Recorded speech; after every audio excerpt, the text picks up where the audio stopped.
Hi everyone, and welcome. Thank you so much for coming out tonight. The weather was a little tricky all day, but we're really excited that it cooperated at the end, which is saying a lot for Washington that everything remained open.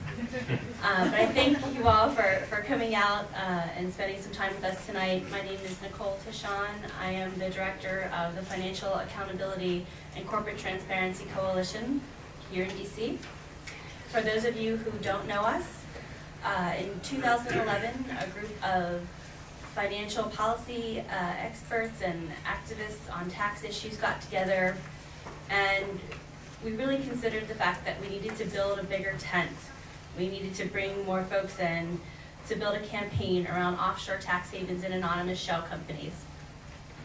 It's a shadowy toolbox that the very wealthy, the largest multinational corporations, brutal dictators, and common criminals alike make very good and frequent use of. We sought out small business, labor, human rights, anti-corruption, faith-based and public interest organizations, among many others, both globally and locally, to join us in this fight. And today we represent about 100 international, national, and state-based organizations. I want to congratulate the team this week that put together an amazing couple of days of training and lobbying visits. They managed to organize and execute over 100 meetings here on the Hill, which I think is critical for Congress to hear from the other side, that there is a public interest side to the current debates on tax reform and on transparency. We know from our meetings that they hear quite a bit from corporations and their lobbyists. Tonight's panel, I think, represents a great cross-section of the diversity of the groups who are affected by offshore tax haven abuse and anonymous shell companies. I feel very grateful and humbled that these issues have emerged from obscurity from just a few years ago to the headlines, thanks to a lot of the folks in this room, and thanks to our champions in Congress, and thanks to some great reporting and journalists who have helped along the way to bring these issues to the rest of the world. And I think citizens of both the developed and developing countries are tuned in more than they've ever been to these issues. Just a few facts, since we're fact. Our partners at Citizens for Tax Justice produced a study of Fortune 500 companies that was very eye-opening. Contrary to very popular belief, some of the biggest U.S. corporations do not pay the highest tax rate in the world. In fact, 111 of these companies enjoyed at least 1 year between 2008 and 2012 in which their federal income tax was 0 or less.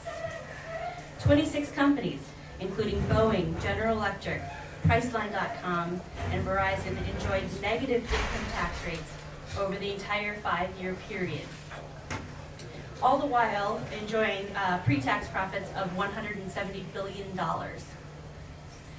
And of the 125 multinational companies in this sample, 2/3 paid a lower U.S. tax rate than the rate that they paid on their foreign profits. Kind of unbelievable. Another tool in the shadow financial system that we're going to talk about today is the anonymous shell company. Are we okay? I don't have to. Oh, great. Not a fire drill and no one's okay. If Congressman, if you need to vote. So our partners at Global Witness point out some I think compelling facts about the anonymous shell company use here in the U.S. In Nevada, one firm formed over 2,800 shell companies and helped customers evade more than $30 million in federal taxes.